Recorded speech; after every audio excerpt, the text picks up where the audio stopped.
tonight where neighbors, they're making their voices heard on a data center that's being built in the town of Alabama there. The Science and Technology Advanced Manufacturing Park, also known as STAMP, was created to bring manufacturing jobs to the area, but the project bringing concerns from neighboring communities, including Wyoming County leaders and the Tonawanda Seneca Nation. 7 News reporter Michael Schwartz, he went to today's public hearing for us held by the Genesee Economic Development Center, and tonight is sharing the voices of those who have concerns about one of the businesses moving in.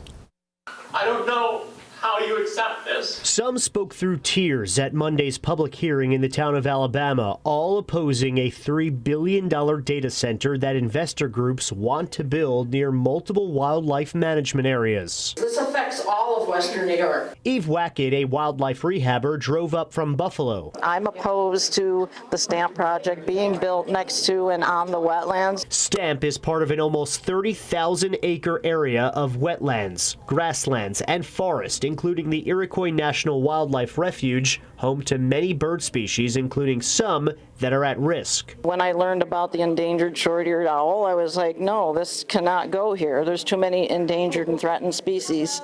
Threatened species being the northern harrier hawk. Whole geology of this area. Madeline Nyblade, an assistant professor at the College of Environmental Science and Forestry in Syracuse, says her research shows that this data center would harm the water supply in and around this area. That land there is all we have left. Barbara Jonathan went to the podium with this sign. She's deeply concerned with her and her family's roots planted in the nearby Tonawanda Seneca Nation. My neighborhood is threatened. The children are seventh generations.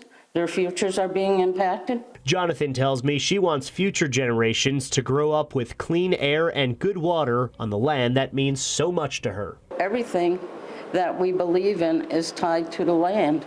The land is it.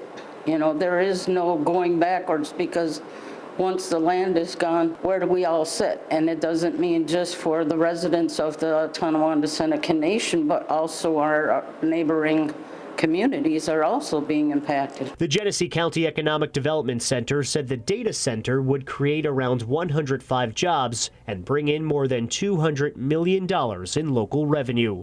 Michael Schwartz, 7 News, in the town of Alabama.